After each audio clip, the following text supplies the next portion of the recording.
ये कहानी एक किसान की है जो कि बहुत मेहनती था। वह बड़ी मेहनत से खेतों में अनाज उगाता था और उसकी देखभाल करता था और अक्सर उसकी फसल खराब हो जाती थी। कभी सूखा पड़ जाता, कभी बाढ़ आ जाती, कभी तेज धूप, कभी आंधी, कोई न कोई कारण से उसकी फसल खराब हो जाती।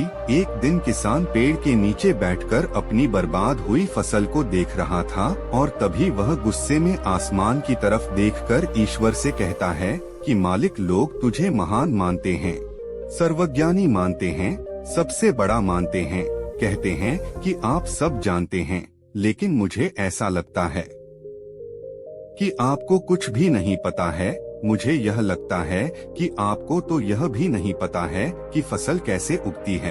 अगर आप यह जानते होते तो हर समय जो बाढ़, आंधी और तूफान आते हैं वह कभी नहीं आती। आप नहीं जानते कि कितना नुकसान उठाना पड़ता है।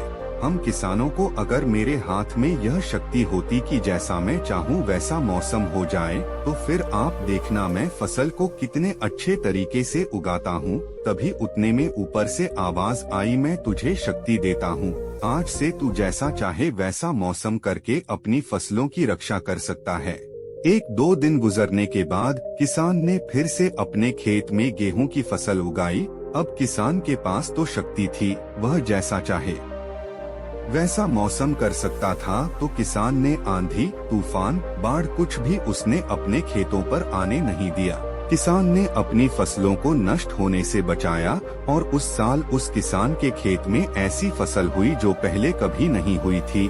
मन ही मन वह किसान बहुत खुश हो रहा था और साथ ही साथ यह सोच रहा था कि ईश्वर को बताऊंगा। इसे कहते हैं शक्ति का सही इस्तेमाल। कुछ दिन और गुजरने के बाद फसल कटने के लिए तैयार हो गई। किसान बड़ी उत्सुकता के साथ फसल को काटने लगा, पर जैसे ही उसकी नजर गेहूं की बालियों पर पड़ी तो वह हैरान हो गया, क्योंकि उन बालियों में गेहूं के दाने ही नहीं थे। गेहूं की एक भी बाली के अंदर गेहूं का दाना नहीं था। सारी बालियां अंदर से खाली थी। अब किसान बड़ा परेशान हो गया और फिर से ईश्वर को पुकारने लगा।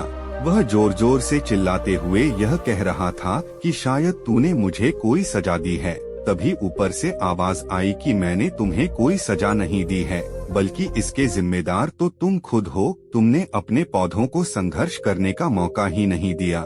ना तो तुमने उन्हें आंधियों से जूझने दिया और ना ही तेज बारिश से सहने दिया और न ही धूप में तपने दिया। एक भी चुनौती का सामना तुमने उन्हें नहीं करने दिया। इसीलिए सारे पौधे अंदर से खोखले रह गए। जब आंधी, तूफान, तेज बारिश और धूप पड़ती है तभी ये पौधे संघर्ष करते हैं और इसी संघर्ष से ताकत पैदा होती है, जिसमें शक्ति होती है, ऊर्जा होती है और इसी संघर्ष से गेहूं का दाना बनता है।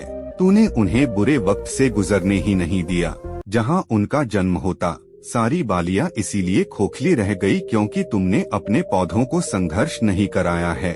सेम यही चीज दोस्तों हमारे साथ भी होती है।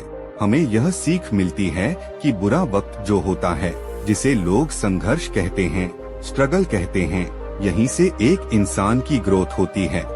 आपको पता होगा कि जब एक डायरेक्टर कोई मूवी बनाता है तब वह डायरेक्टर सबसे डिफिकल्ट रोल अपने बेस्ट एक्टर को देता है।